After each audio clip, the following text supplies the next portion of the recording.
नमस्कार, सुबह 9 बजे में बहुत स्वागत है आपका। मैं हूं आपके साथ अमृता चौरसिया। खबरों को विस्तार से जानेंगे, लेकिन उससे पहले नजर हेडलाइंस पर।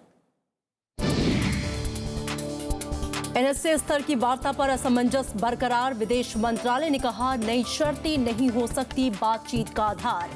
पाक पर लगाया उफा में बनी सहमति से पलटने का आरोप। सीएनजी फिटनेस घोटाले की जांच को लेकर केंद्र और दिल्ली सरकार फिर आमने सामने। गृह मंत्रालय ने जांच आयोग को बताया गैर कानूनी। आम आदमी पार्टी का केंद्र पर भ्रष्टाचारियों को बचाने का आरोप। व्यापम मामले में 6 नई एफआईआर दर्ज। सीबीआई ने शुरू की दस्तावेजों से छेड़छाड़ की जांच। दिग्विजय सिंह का आरोप स्पेशल टास्क फोर्स ने की कागजों में हेराफेरी।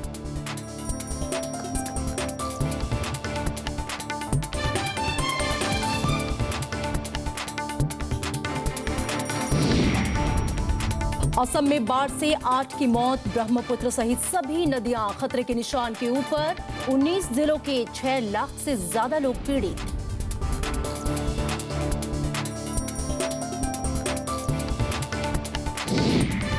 इंडियन ऑयल में 10% हिस्सेदारी बेचेगी सरकार। हो सकती 95 अरब रुपए की आय। सोमवार को होगी बिक्री।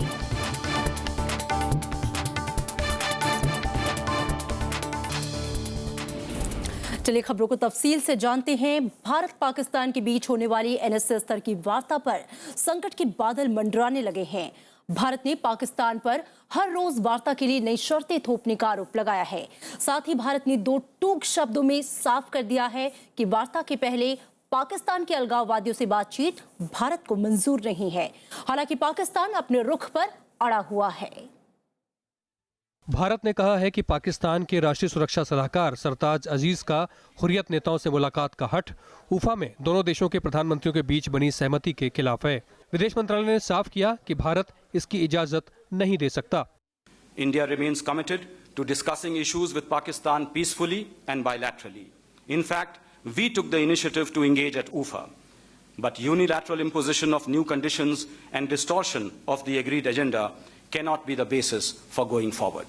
उधर पाकिस्तान भी दिल्ली में 23 अगस्त को होने वाली इस एनएसए स्तर की बातचीत से पहले हुर्रियत के अलगाववादियों से मिलने पर अड़ गया है। अलगाववादी पाकिस्तान के दिल्ली स्थित उच्चायोग में भोज और बातचीत में शामिल होंगे। जानकारों का मानना है कि हुर्रियत से पहले हुई मुलाकातों का मतलब ये नहीं कि ये उनका अधिकार है।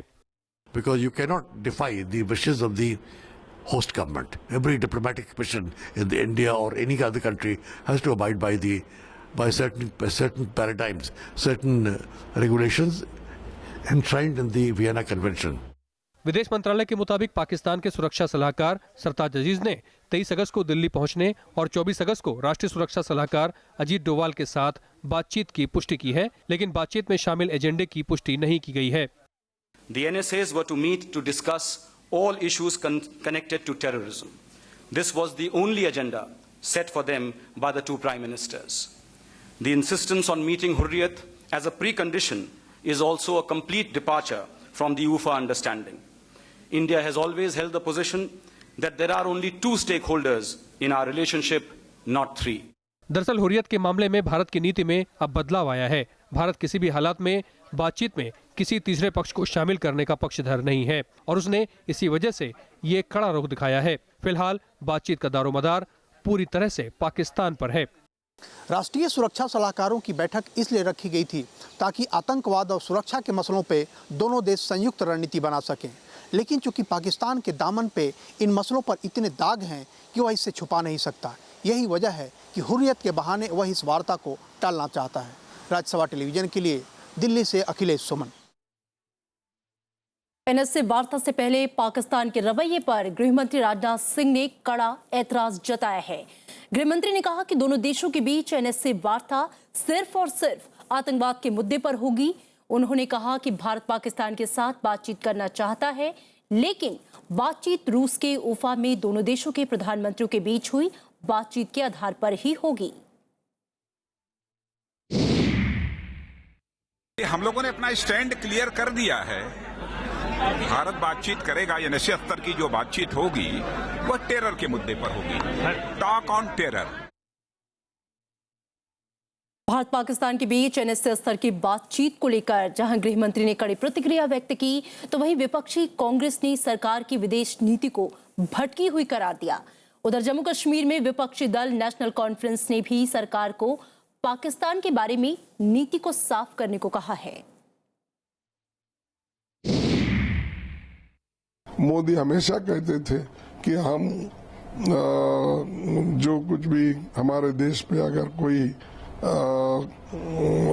वायलेट यानी हमला करता है, सीज फायर वायलेट करता है, तो उसको हम सबक सिखाएंगे।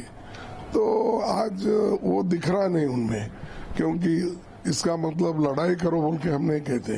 तो कहीं ना कहीं इनके डिप्लोमेसी में फेल्यूर है और वो कंट्रोल करने में नाकामयाब हो गए। To the Hurriyat would be, for God's sake, don't dismantle these talks. Don't go. Because it's not going to be any good for our people. Maybe in the talk, some measure of thing might come out. Shelling might stop. But if they don't talk and India cancels the talks, the shelling will continue. Jaipur में आयोजित हुए भारत प्रशांत द्वीप शिखर सम्मेलन में प्रधानमंत्री नरेंद्र मोदी ने सभी देशों से सहयोग की अपील की। फिपिक को संबोधित करते हुए उन्होंने कहा कि भारत में संस्थानों के साथ अनुसंधान सहयोग और क्षमता निर्माण तुरंत शुरू किया जा सकता है। प्रशांत द्वीप समूह सहयोग मंच यानी फिपिक के 14 देशों के प्रतिनिधियों ने शुक्रवार को जयपुर में हुए शिखर सम्मेलन में शिरकत की। पिछले साल नवंबर में प्रधानमंत्री नरेंद्र मोदी की फिजी यात्रा के दौरान ही फिपिक का पहला सम्मेलन हुआ था और कुछ महीनों के अंतराल में हो रहे इस दूसरे सम्मेलन के जरिए भारत ने इन देशों में विशेष रुचि दिखाई है। And specific island countries are setting an example of partnership for this century. It is a partnership forged by shared aspirations and challenges. It is shared by the belief that all nations, small and large, Asia प्रशांत क्षेत्र के इन 14 देशों में भारत के अलावा Fiji, Cook द्वीप, Kiribati, Marshall द्वीप, Micronesia, Nauru, Niue, Palau, Papua New Guinea, Samoa, Solomon द्वीप, टोंगा, टुवालू और वनुआतू शामिल हैं। भारत के लिए एक्ट ईस्ट नीति के तहत प्रशांत द्वीप के इन देशों का सामरिक और आर्थिक रूप से काफी महत्व है। प्राकृतिक संसाधनों से भरपूर इन देशों के साथ भारत वैज्ञानिक, अंतरिक्ष और नवीकरणीय ऊर्जा के क्षेत्र में सहयोग का इच्छुक है। प्रशांत द्वीप क्षेत्र में चीन का बढ़ता दखल भी यहाँ भारत की सक्रियता का एक बड़ा कारण है। And we'd like to enhance trade and investment relations in the economic sectors of interest to both India and these countries, and specifically these are like fishing, mining, oil and natural gas, information technology, health, marine resources, agriculture, coconut and coir, etc. प्रधानमंत्री नरेंद्र मोदी ने शिखर सम्मेलन की औपचारिक शुरुआत के पहले मेहमान देशों के राष्ट्राध्यक्षों के साथ अलग अलग मुलाकात करके द्विपक्षीय मुद्दों पर भी चर्चा की। इससे पहले गुरुवार को इन देशों के प्रतिनिधियों ने राष्ट्रपति भवन में प्रणब मुखर्जी से भी मुलाकात की थी। दरअसल पिछले साल नवंबर में प्रधानमंत्री की यात्रा के दौरान सुवा में इस प्रशांत द्वीप सहयोग मंच का गठन हुआ था। प्रधानमंत्री ने इस दौरान प्रत्येक देश को सालाना अनुदान $1,25,000 से बढ़ाकर $2 लाख करने की घोषणा की थी। बदले में भारत व्यापार और निवेश के साथ साथ संयुक्त राष्ट्र सुरक्षा परिषद के विस्तार में भी इन देशों से सहयोग चाहता है। अखिलेश सुमन, राज्यसभा टीवी। FTII पहुंची केंद्रीय टीम ने संस्थान के अधिकारियों, शिक्षकों और छात्रों से अलग अलग मुलाकात की। छात्रों ने केंद्रीय टीम के सामने अपनी बात रखी। सभी पक्षों से बातचीत के बाद सोमवार को केंद्रीय टीम सूचना प्रसारण मंत्रालय को अपनी रिपोर्ट सौंपेगी। FTII विवाद को सुलझाने के लिए शुक्रवार को सूचना प्रसारण मंत्रालय की ओर से बनाई गई 3 सदस्यीय टीम शुक्रवार को पुणे स्थित कैंपस पहुंची और संस्थान के अधिकारियों और छात्रों से मुलाकात की। We had a very good discussion. We could understand the issues involved, and also the discussion with all the stakeholders was in a very cordial atmosphere. And we will submit our report to the Ministry of Information and Broadcasting very soon. दोनों ही पक्षों ने बातचीत को सकारात्मक बताया है और विवाद के जल्द समाधान की उम्मीद जताई है। a nice discussion. They wanted to understand the facts which we've shared with them. Now they'll have to go back and reflect on the facts. There's no concrete answer that we can give on anything at the moment, but it's a very positive start, and the students look forward to many more such initiatives in the times to come. Just about the appointment of the chairman or anything like that, it was finding out what are the real problems on ground inside the campus regarding academics. कैसे हम इसके बाद how we can complete the courses fast, how we can do assessment. करीब 2.5 महीने से जारी विरोध प्रदर्शन उस समय और बढ़ गया जब मंगलवार को अधूरे डिप्लोमा प्रोजेक्टों के आकलन के तरीके का विरोध कर रहे छात्रों पर FIR दर्ज हुई और 5 छात्रों को आधी रात को गिरफ्तार किया गया। बाद में डिप्लोमा प्रोजेक्टों के आकलन के काम को रोक दिया गया। FTII के छात्र गवर्निंग बॉडी के 5 सदस्यों और अध्यक्ष पद पर गजेंद्र चौहान की नियुक्ति का 12 जून से विरोध कर रहे हैं। इससे संस्थान में शैक्षिक कार्य पूरी तरह ठप है। Bureau report, Rajya Sabha TV. इधर सरकार ने उम्मीद जताई है कि केंद्रीय टीम की रिपोर्ट से विवाद को सुलझाने में मदद मिलेगी। जब ये टीम वापस आ जाती है तो इनका पूरा एनालिसिस, जो इन्होंने स्टूडेंट से बातचीत करी है, जो इन्होंने फैकल्टी से बातचीत करी है, जो डायरेक्टर्स हैं उन सब से बातचीत जो करी है, उस सब को देखकर समझकर कोई ना कोई निर्णय लिया जाएगा। सरकार की यही उम्मीद है कि ये समस्या जल्दी से जल्दी हल हो। हम चाहते हैं कि FTII मजबूत हो। वित्त मंत्री अरुण जेटली ने बैंकों के मौजूदा NPA लेवल पर चिंता जताई है। उन्होंने उम्मीद जताई कि अगली तिमाही बैंकों का NPA सुधरेगा। सरकार भी आने वाले सालों में सरकारी बैंकों में 70,000 करोड़ रुपए का निवेश करेगी। वित्त मंत्री ने उम्मीद जताई कि पेमेंट बैंकों के शुरू होने से लोगों की बैंकिंग की आदत बदलेगी। इंडियन बैंक की स्थापना दिवस पर हुए कार्यक्रम में वित्त मंत्री अरुण जेटली ने बैंकों के नॉन परफॉर्मिंग एसेट्स के मौजूदा स्तर पर चिंता जताई। उन्होंने कहा कि इसे ठीक करने के लिए सरकार और बैंकों की ओर से कोशिशें की जा रही हैं। As a result of which the recent changes which have been announced in terms of policy and a roadmap has been laid down over the next 4 years for strengthening the financial health of these banks. NPA बढ़ने की मुख्य वजह नीतिगत निष्क्रियता, steel, power और discom जैसे sector की चुनौतियां रही हैं। इसके चलते सरकारी बैंक भारी कर्ज के बोझ से दबे हैं। पिछले वित्त वर्ष तक NPA 2,67,000 करोड़ रुपए था। वित्त मंत्री ने कहा कि केंद्र सरकार ने इससे निपटने के लिए रोड मैप और नीतियां बनाई हैं। सरकार की योजना अगले 4-5 साल में PSU बैंकों में 70,000 करोड़ रुपए कैपिटल इन्फ्यूज करने की है। So an all-out effort has been launched to correct the health and bring the NPAs down. The effort by the bank administrations, the effort by the government to induce more capital over the next few quarters, the banks will be able to address this challenge. वित्त मंत्री अरुण जेटली ने कहा कि भुगतान बैंकों के शुरू होने से लोगों की बैंकिंग की आदत में बदलाव आएगा। आने वाले दिनों में बैंकिंग और ज्यादा प्रौद्योगिकी आधारित होंगे। इससे ज्यादा से ज्यादा लोग औपचारिक बैंकिंग नेटवर्क से जुड़ेंगे और ये अर्थव्यवस्था के 8 से 10% की विकास दर हासिल करने में मददगार साबित होंगे। Bureau report, Rajya Sabha TV. केंद्र सरकार इंडियन ऑयल कॉरपोरेशन में 10% हिस्सेदारी बेचेगी। इस बिक्री से सरकार को 95 अरब रुपए का राजस्व मिलने की उम्मीद है। आज इंडियन ऑयल बिक्री के लिए शेयरों के मूल्य की घोषणा कल करेगी और सोमवार से ये बिक्री शुरू होगी। फिलहाल सरकार के पास इंडियन ऑयल की 68.57% हिस्सेदारी है। इंडियन ऑयल देश की सबसे बड़ी तेल रिफाइनरी और विपणन कंपनी है। इंडियन ऑयल में हिस्सेदारी की बिक्री इस वित्त वर्ष में चौथा विनिवेश होगा। सुप्रीम कोर्ट ने एयरसेल मैक्सिस मामले में सन टीवी नेटवर्क की संपत्ति अस्थायी रूप से जब्त करने की प्रवर्तन निदेशालय की प्रक्रिया पर रोक लगा दी है। सुप्रीम कोर्ट ने कहा कि कालाधन रोकथाम अधिनियम के तहत नोटिस जारी करने के 180 दिन बाद ही संपत्ति जब्त करने का प्रावधान है। इससे पहले 2G स्पेक्ट्रम घोटाले में सन टीवी की संपत्ति जब्त करने की कार्रवाई पर रोक लगाने से मद्रास हाई कोर्ट ने इनकार कर दिया था।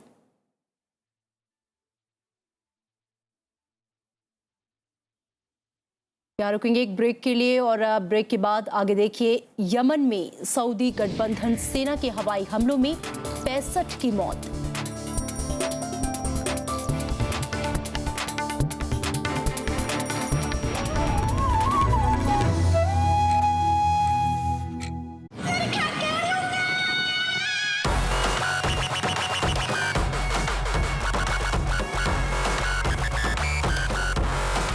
किसी ने थिएटर दिखा दिया मुझे मंडी हाउस में।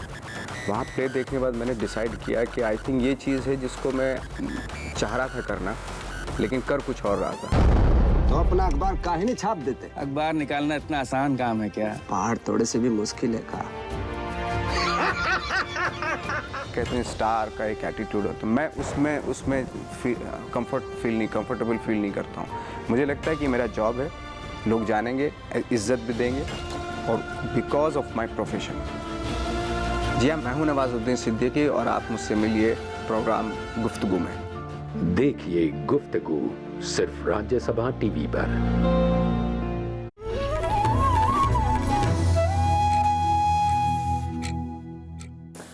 Welcome back. खबरों में आगे बढ़ेंगे। व्यापम में दस्तावेजों से छेड़छाड़ की जांच सीबीआई ने शुरू कर दी है। कांग्रेस नेता दिग्विजय सिंह ने सीबीआई में जांच की मांग की थी। दिग्विजय सिंह ने आरोप लगाया था कि व्यापम से जुड़े उन कागजों में स्पेशल टास्क फोर्स ने हेराफेरी की है, जिसमें बतौर मुख्यमंत्री के उनके हस्ताक्षर थे। सीबीआई ने इस मामले में 6 और एफआईआर दर्ज की है। सीबीआई अब तक 104 एफआईआर दर्ज कर चुकी है।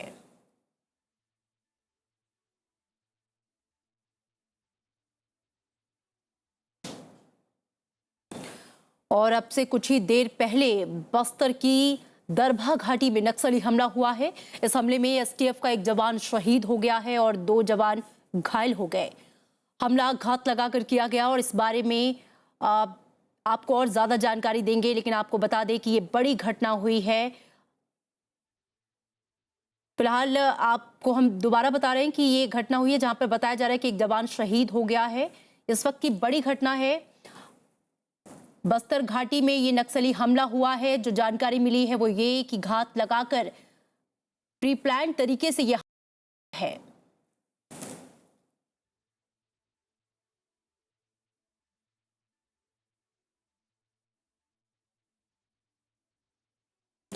सीएनजी फिटनेस घोटाले की जांच को लेकर केंद्र और दिल्ली सरकार फिर से आमने सामने है।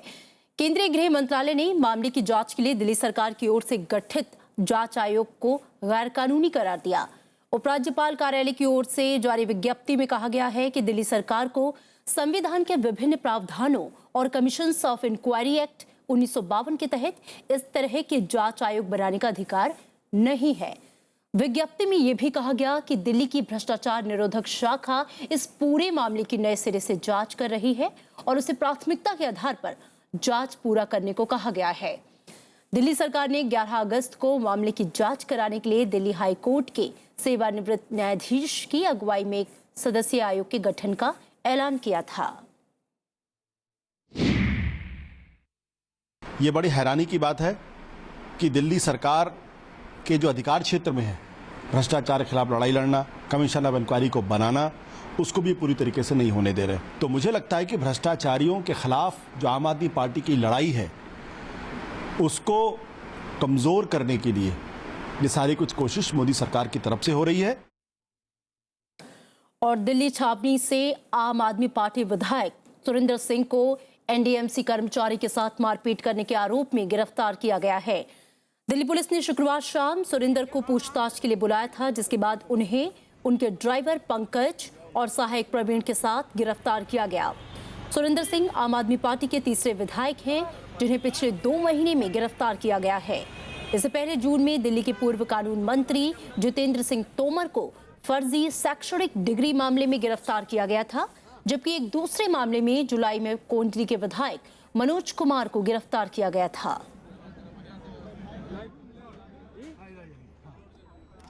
दिल्ली में डेंगू के बढ़ते मरीजों को लेकर सरकार सजग हो गई है।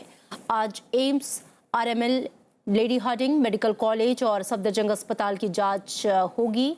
स्वास्थ्य विभाग ने एक कमेटी बनाई है जिसमें इन अस्पतालों के प्रशासनिक अधिकारी भी हैं। स्वास्थ्य विभाग को ये जानकारी मिली थी कि इन अस्पतालों के परिसर में डेंगू के मच्छर पाए गए, जिसके बाद से अस्पतालों के परिसरों की जांच का फैसला लिया गया। एनडीएमसी पहले ही इन अस्पतालों को चालान भेज चुकी है। देश भर में प्याज अब हर आम आदमी को रुलाने लगा है। 2 साल में पहली बार ऐसा हुआ है कि प्याज की कीमतें आसमान छूने लगी हैं। बात अगर राजधानी की करें तो दिल्ली सरकार के दावे हवा होते दिख रहे हैं। प्याज को सस्ता बेचने का दावा किया जा रहा है, लेकिन जमीनी हकीकत कुछ और ही है। ये तस्वीरें राजधानी दिल्ली से सामने आई हैं, जहां सस्ता प्याज बेचने के दावे तो इन होर्डिंग्स की शान बना रहे हैं, लेकिन पीछे की हकीकत आपके सामने है। दुकानें खाली पड़ी हैं और लोग सस्ता तो छोड़िए प्याज के लिए ही तड़प रहे हैं। 18 तारीख के बाद नहीं आया और 18 तारीख से जो आया था वो 3 दिन चला, उसके बाद ख़त्म हो गया। मात्र एक बार प्याज मिली है, उसके बाद कोई प्याज का ना स्टॉक है ना कुछ है। बार बार चक्कर काटने पर भी बस देख के चले जाते हैं। 4-5 दिन हो गए रोज इसका चक्कर लगाते हैं, सुबह शाम प्याज नहीं मिल पा रहा है। दुकानों का ये हाल है तो मोबाइल वैन्स में प्याज की मारामारी है। घंटों लाइन में लगने के बाद भी प्याज मात्र 1 ही किलो नसीब होता है। लाइन में लगे थे, कम से कम 10 बजे के खड़े हम जो है 12:30 बजे यहाँ से गए थे, गाड़ी नहीं आई थी। आज गाड़ी आए तो 1 किलो प्याज दे रहे हैं और 30 रुपए में दे रहे हैं। हालांकि दिल्ली सरकार कुछ और ही सफाई देती दिखी। एक तो दिक्कत 15 अगस्त की वजह से ट्रक हमारे नहीं आ पा रहे थे, और दूसरा जैसे अभी हमारे मंत्री जी ने बताया, गोपाल साहब ने, कि कुछ ट्रक हमारे दिल्ली के अंदर नो एंट्री रहती है, पूरे दिन आन के दिन भर खड़े रहते हैं। फिर उनका एक सिस्टम रात में आना, फिर उनको रात में लेबर की थोड़ी सी प्रॉब्लम हो जाती है। दिल्ली सरकार ने मोबाइल वैन्स और बढ़ाने का वादा तो किया है, लेकिन आम लोगों को राहत कब मिल पाती है ये देखने वाली बात होगी। जनता को सस्ता प्याज दे दिल्ली सरकार ने महंगाई कम करने की कोशिश तो की, लेकिन जब वो प्याज जनता तक पहुंच ही नहीं रहा तो फिर वो वादा किस काम का। कैमरा पर्सन राजेश अग्रवाल के साथ अनु दीवान, राज्यसभा टीवी, दिल्ली। असम में बाढ़ की स्थिति और बिगड़ गई है। 8 और लोगों की जान बाढ़ की वजह से चली गई। वहीं 6 लाख से ज्यादा लोग बाढ़ से बुरी तरह से पीड़ित हैं। ब्रह्मपुत्र नदी और उसकी सहायक नदियों में पानी का स्तर बढ़ जाने के कारण अब 19 जिलों में बाढ़ के हालात पैदा हो गए हैं, जिसके बाद सेना ने भी इन इलाकों में राहत अभियान की कमान संभाल ली है। बाढ़ के बीच जिंदगी की जद्दोजहद जारी है। 5 दिनों से हो रही बारिश अपने साथ सब कुछ बहा ले जा रही है। असम में आई बाढ़ से 8 और लोगों की मौत हो गई, वहीं लगभग 6 लाख लोग इससे प्रभावित हुए हैं। बाढ़ के कारण 611 गांव में 30,000 हेक्टेयर में खड़ी फसल डूब गई है। 1.25 लाख लोगों ने 177 राहत शिविरों में पनाह ले रखी है।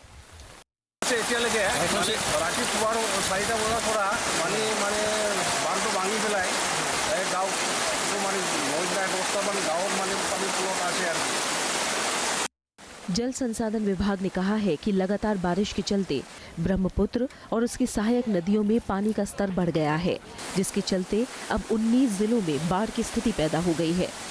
भूटान और अरुणाचल प्रदेश के ऊपरी तटबंधीय इलाकों में लगातार बारिश से धेमाजी, लखीमपुर, कोकराझार, बोंगाईगांव, बारपेटा, जोरहाट, बसका, सोनितपुर और डिब्रूगढ़ जिलों में बहने वाली नदियों का जलस्तर खतरनाक ढंग से बढ़ रहा है। काजीरंगा राष्ट्रीय उद्यान के कई इलाके पानी में डूब गए हैं। सेना ने इन इलाकों में राहत अभियान की शुरुआत कर दी है।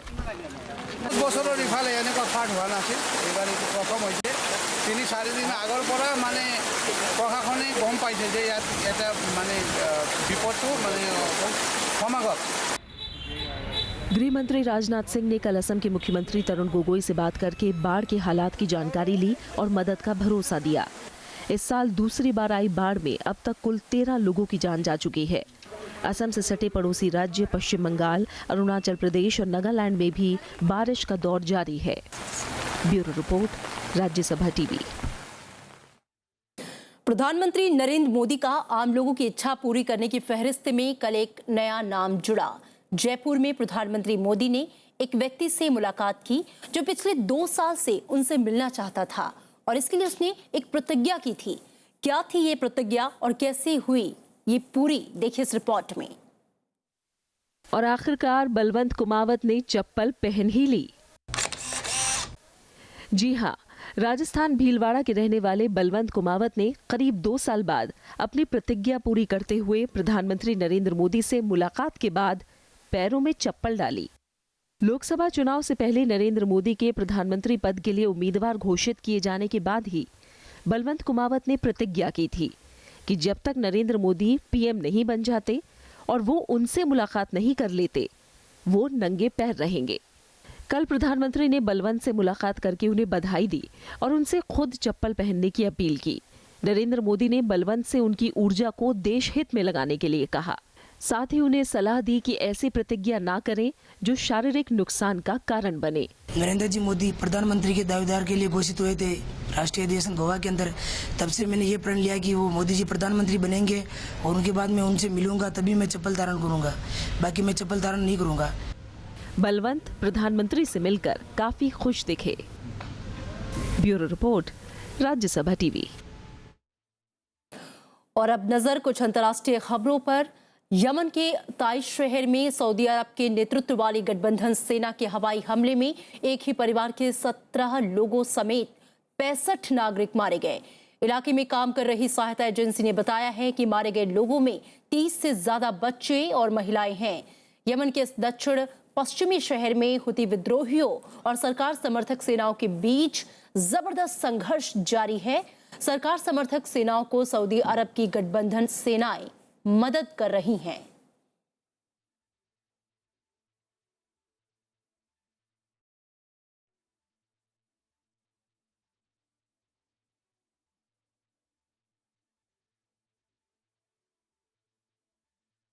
फिलहाल इस बुलेटिन में इतना ही, लेकिन जाते जाते नजर हेडलाइंस पर।